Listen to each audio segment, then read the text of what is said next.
Hi, third graders. It's Mrs. Schultz, and I'm back with you to draw the last picture in our Draw and Label on learning the history of Coalinga, and I'm very excited about this one. I'll show you it in just a minute. It's a fun one. Before I begin, though, I just want to remind you that I like to quarter my paper. I just use a pen to show you where mine's at because I know it's hard to see sometimes. You don't have to do a line like I do down the middle. But that does help you see how big my objects are and where I'm placing them on the paper.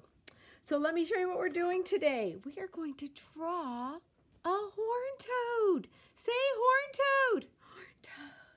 The horned toad is the mascot of our town, and mascots and community events like the Horned Toad Derby, which is why we are going to be drawing him today, unify us. It makes our town a team.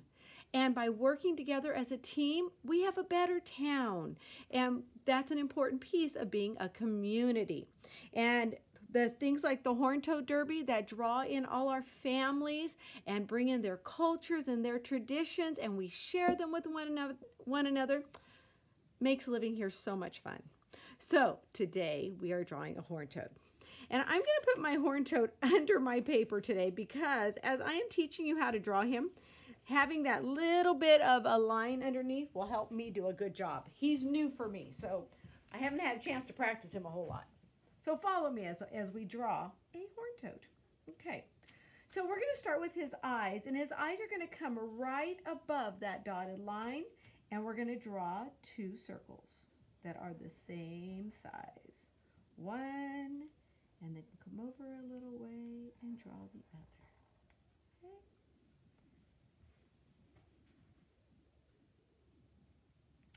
All right, the next thing we're going to do is these poor guys live in some hot, sandy weather, especially in the summer, so they need good eyelids that allow them to close their eyes, block out that sand if it's blowing in the sun.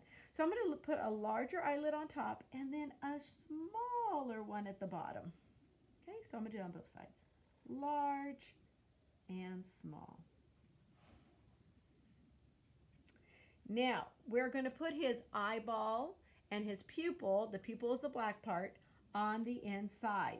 So I'm going to start with his pupil, and I'm going to put it right in the middle and make it kind of small.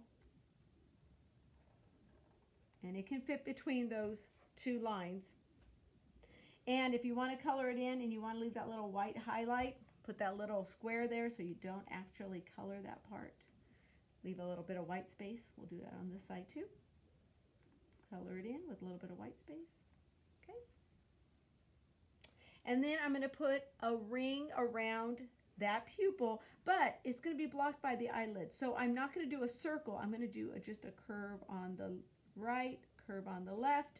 Same over here. Curve, curve. Now we see his eyes, but he can shut his eyes if the sand starts blowing. Very important physical characteristic that helps him survive in our hot, deserty climate. All right, underneath his eyes, we're going to put his mouth, and we're going to start up here by his eye. We're going to curve under his eye, come up between his eyes, curve under his eyes, and stop. That's going to be his mouth. He's smiling at us. And if you want to put some smile lines on the side, you can do that. Now it looks like he's really smiling. His nose is going to be right between there, but we're not going to draw a nose. We're just going to put his nostrils. There we go. All right, the next thing we're going to do is, what's the name of this creature? Horned toad. He is a horned toad. And to be horned means you have lots of horns and spikes. So his first horn we're going to make is going to be part of his eyebrows. So I'm going to make my line go up, and instead of being round, it's going to be sharp. I'm going to do that on this side too. Up and sharp. Okay. All right. Above that, we're going to add some more horns. I'm going to fix him a little bit. He's kind of gotten off his paper spot. There we go. We're going to do some more horns on both sides. So watch me. I'm going to start right between where I was before. And I'm going to go 1, 2, big for 3 and come down just above my first one. Same on the other side. I'm going to go 1, 2, 3, and come down.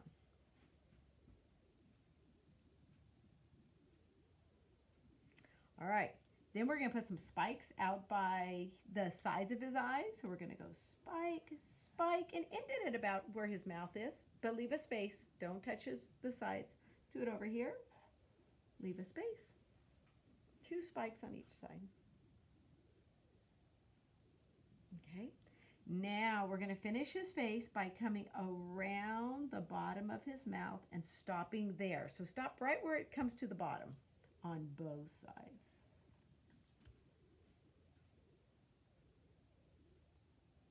Good job. Now we're going to come back up here on top and we're going to add what looks like a crown, his crown of spikes.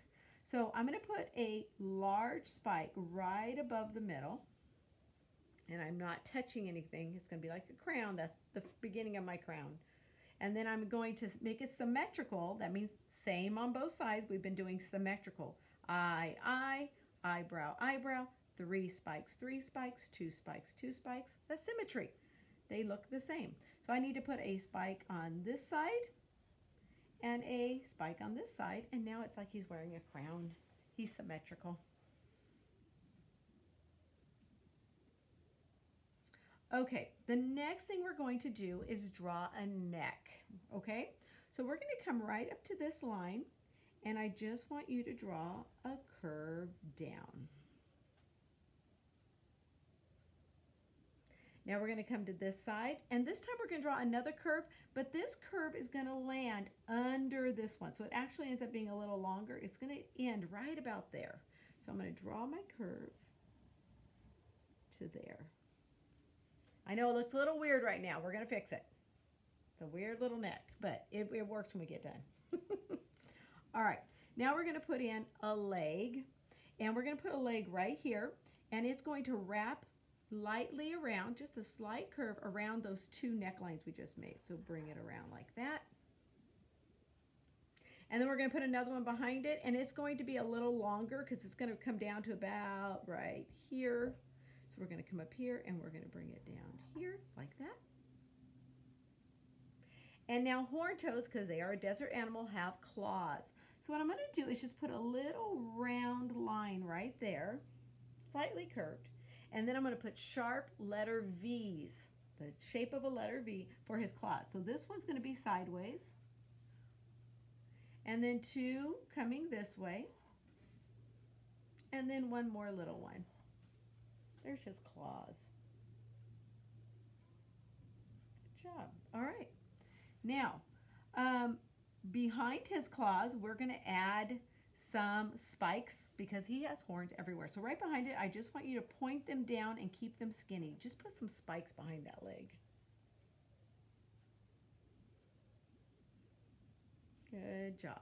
Now, we're going to see this invisible. Oh, wait for our bell. Okay. Now, see this line? It is invisibly, we're going to pretend that we can see it. We're going to connect it so it looks connected, and we're going to put a line right here. We're going to start building his body. Okay. And that's about 2, maybe 3 fingers long. Horned toads are kind of short. They're not long lizards. They're really lizards, not toads, but they're kind of stocky and short. And we're going to put another leg back here. So just like you did before, we're going to come up here and we're going to put a curve. We're going to put another curve behind it and bring it down to about here. So curve. We're going to put our curved line right in front and we're going to add the spikes. Okay, so the V is sideways and then 1, 2 V's, almost looks like a W, and then just a little bit smaller V in the back. Okay, let's put some spikes on the back of that leg. Just make them thin and pointing down. All right, now we're going to work on his back now. We're going to bring a line. See where our round line and our curve of the neck connected? just put a little line there, and that makes his neck look a little more natural because he's turning his head. So this is that soft under part that's usually under our necks, you know, in the tummies. Okay, and then this will be his back. Okay, so now we're going to take that line and we're going to do a curve to the back of that leg, just beyond the back of that leg, just a little bit past it. He has a tail, so now let's put our line back here again, like it's connected. Do another line about the same size. And then I'm just going to bump his tail out a little bit so it doesn't quite look like his back. Just a little light bump. Oh, he's looking good, you guys. All right, ready to spike him out? All right, we're going to come up here to the top. We don't want to come right too close right here, so I'm just going to come back just a little bit, like right there. And I'm going to start adding some spikes. And these can be nice and spiky. They don't have to be real skinny. Just keep building them, and then stop when you get to his tail, though. Now on his tail, we'll do these skinny ones again that are pointing down. Okay, you ready for that? So I'm going to start right here at the base where I just finished my last spike, and I'm going to make them skinny and pointy going down his tail. Good deal.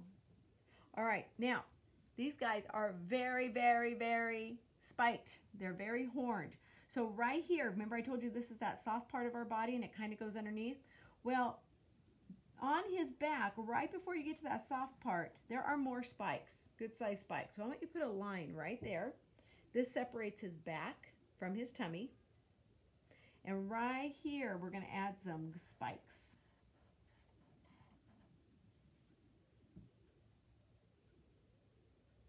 Okay. All right. And then on his back, if you want to put a few more, I mean, they have spikes everywhere, you guys. So if you want to put a few more and a few more maybe on his tail, just a few. Give us that impression. You don't have to put a bunch. But he is a lizard. He has scales, so his skin would be very scaly. And there could be spikes coming out in many different areas of it. All right, he needs another leg right here, so we're going to do that next. But before we do it, we're going to show that he has spikes on the side. So I want you to bring down some spikes on that side of his body. Remember, he's turning his head towards us. All right, now we can put in the leg. So now I'm going to do a little curve, but kind of forward curve here, and a short one right here. So I'll put those two lines in now. He's curving, it curves the opposite of this one. This one curved that way, this one's curving this way.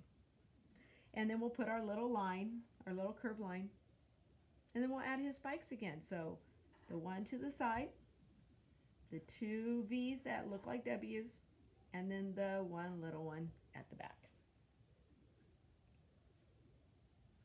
Okay. All right, and then right here there is another foot, but watch how I do this. I'm going to put it right under here, and I'm going to put just a little line down, one little line like that. Because I'm not going to see his whole leg, but I will see a lot of his foot. So this is kind of the back of his leg, and then I'm going to do my little V sideways, my two V's, and then look, it disappears. And that's okay. I don't see his last toe. I don't see the back of his leg. So sideways V, and then the W is kind of at a sideways angle too. All right. All right, you guys, if you want to show he has that soft part right here. Oh, I'm sorry. We almost forgot his horned beard.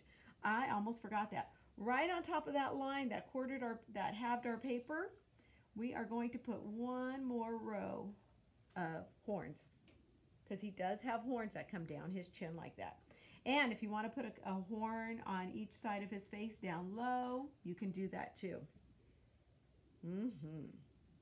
And then this right here is that soft kind of underbelly. Hey, we did it! And I have actually gone for the walks in the mountains of Coalinga, and I have seen these out in the mountains. If you ever see them, enjoy looking at them, but please don't pick them up or disturb them. They are a very important part of our wildlife.